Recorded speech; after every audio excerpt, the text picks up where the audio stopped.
Hello guys, നമ്മുടെ Mollywood industry ഇപ്പോൾ അതിൻ്റെ പീക്ക് ടൈമിൽ നിൽക്കുകയാണ്. ഞാൻ ഇതിലൂടെ പറയാൻ പോകുന്നത് നമ്മുടെ മലയാള സിനിമയിൽ 100 കോടിക്ക് മുകളിൽ കളക്ട് ചെയ്ത സിനിമകളെ പറ്റിയാണ്. അവ ഏതെല്ലാമാണെന്ന് നോക്കാം. അപ്പോൾ തുടങ്ങാം. ആദ്യ സിനിമ 2016 വൈശാഖ സംവിധാനത്തിൽ ലാലേട്ടൻ നായകനെ പുറത്തിറങ്ങിയ പുലിമുരുകൻ എന്ന സിനിമയാണ്. അതൊരു ബിഗ് ബഡ്ജറ്റ് പടമായിരുന്നു. തോമസൻ മുളകുപാടമായിരുന്നു സിനിമയുടെ നിർമ്മാതാവ്. അന്ന് നമ്മുടെ മലയാള സിനിമയിൽ ആദ്യം 100 കോടി പിറന്ന ദിവസം കൂടിയായിരുന്നു. നമുക്കുണ്ട് 100 കോടി എന്ന മോളിവുഡിന് കാണിച്ചു തന്ന പടം. അന്ന് തിയേറ്ററെ ഒരു പറമ്പാക്കി ജനസാഗരം ഒഴുക്കിച്ച പടം വേൾഡ് വൈഡ് 152 കോടി രൂപ നേടി കേരളത്തിൽ ഇൻഡസ്ട്രി ഹിറ്റായി മാറുകയും ചെയ്തിട്ടുണ്ടായിരുന്നു. രണ്ടാമത്തെ സിനിമയാണ് ലൂസിഫർ. 2019 സിനിമ റിലീസ് ചെയ്തിട്ടുണ്ട്. പൃഥ്വിരാജ് സുകുമാരാണ് സിനിമയുടെ സംവിധായകൻ. ലാലേട്ടനെ വെച്ച് സംവിധാനിച്ച ഒരു പൊളിറ്റിക്കൽ പടമായിരുന്നു ലൂസിഫർ. ലാലേട്ടനോട് അത് മഞ്ജു വാര്യരും ടോവിനോയും സിനിമയിൽ മറ്റ് കേന്ദ്ര കഥാപാത്രം അവതരിപ്പിച്ചിട്ടുണ്ടായിരുന്നു. ഏകദേശം 128 കോടി രൂപ ആയിരുന്നു സിനിമയുടെ world wide box office collection.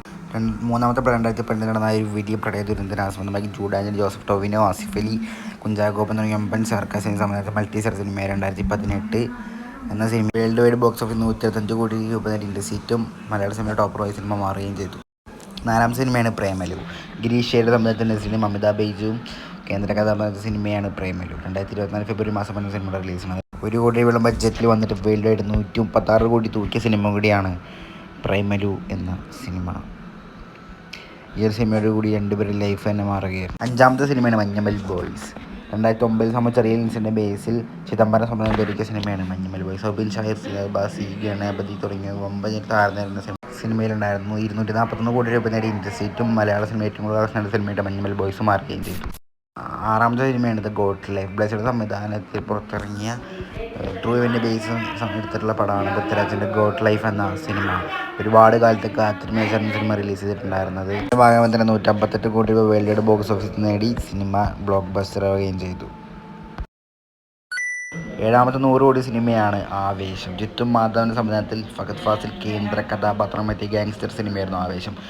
2014 Vishu റിലീസായിട്ടാണ് cinema തിയേറ്ററിലേക്ക് എത്തിയത്. 155 കോടി രൂപ വേൾഡ് വൈഡ് ബോക്സ് ഓഫീസ് നേടി സിനിമയും ഒരു ബ്ലോക്ക് ബസ്റ്ററായി മാറി. എട്ടാമത്തെ സിനിമയാണ് AR അഥവാ അജയൻ്റെ രണ്ടാം മോഷണം.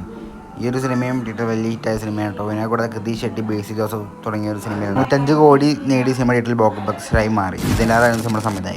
ഒമ്പതാമത്തെ സിനിമയാണ് മാർക്കോ. ഉണ്ണിമുകുന്ദൻ ഈ ഒരു ലെവലിലേക്ക് മോളിവുഡിൽ എത്തിയിട്ടുണ്ടെങ്കിൽ അതിൻ്റെ കാരണമായ സിനിമയാണ് മാർക്കോ. പക്ക സ്റ്റൈലിഷ് വൈലൻ്റ് എന്ന സിനിമയായിരുന്നു ഈ ഒരു പടം. ഹനീഫ് അതിൻ്റെ സംവിധാനം ചെയ്ത സിനിമ തിയേറ്ററിൽ ആളെ കൂട്ടി എന്ന് പറഞ്ഞു കഴിഞ്ഞാൽ അമ്മാതിരി പൂരപ്പുറമാക്കിയൊരു പടം വേറെ മോളിവുഡിൽ നിന്ന് വേറെ പടം ഉണ്ടായിട്ടില്ല. 104 കോടിയായിരുന്നു സിനിമയുടെ വേൾഡ് വൈഡ് കളക്ഷൻ. പത്താമത്തെ സിനിമയാണ് എമ്പുരാൻ. 2019 പൃഥ്വിരാജ് സംവിധാനം ചെയ്ത് പുറത്തിറങ്ങിയ ലൂസിഫർ സിനിമയുടെ രണ്ടാം ഭാഗമായ എമ്പുരാനാണ് നമ്മുടെ മലയാള സിനിമ ഏറ്റവും കളക്ഷൻ നേടിയ സിനിമ. വേൾഡ് വൈഡ് ബോക്സ് ഓഫീസിൽ 270 കോടി രൂപ നേടി ഇപ്പോൾ തലപ്പത്തിരിക്കുന്നത് നമ്മുടെ എമ്പുരാൻ സിനിമയാണ് നമ്മുടെ മലയാളം ബോക്സ് ഓഫീസിൻ്റെ. 11ാമത്തെ സിനിമയാണ് തുടരും.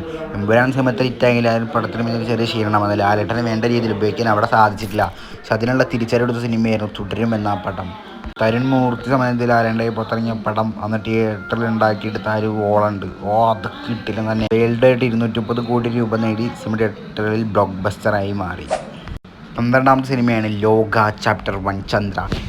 ഈ ഓണം റിലീസായിട്ട് തിയേറ്ററിലേക്ക് എത്തിയ സിനിമയാണ് ലോക. ഇപ്പോഴും തിയേറ്ററിൽ നിറഞ്ഞോടിക്കൊണ്ടിരിക്കുകയാണ്. കല്യാണി പ്രിയദർശൻ, നെസ്ലിൻ, ടൊവിനോ, അതുപോലെ തന്നെ ദുൽഖർ, സണ്ണി തുടങ്ങിയ വമ്പൻ സ്റ്റാർകാസ്റ്റായിരുന്ന സിനിമ. അതൊരു വലിയ യൂണിവേഴ്സിൻ്റെ തുടക്കമാണ്.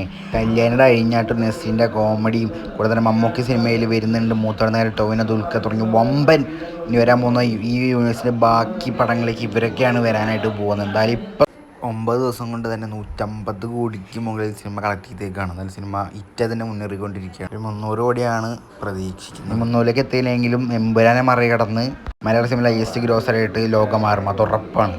എന്തായാലും മലയാള സിനിമയുടെ തലപ്പത്തേക്ക് ലോകം എത്തണം, നമുക്ക് കാത്തിരിക്കാം. എന്തായാലും ചാനൽ സബ്സ്ക്രൈബ് ചെയ്തോളൂ. അപ്പോൾ അടുത്ത വീഡിയോയിൽ കാണാം. ബൈ.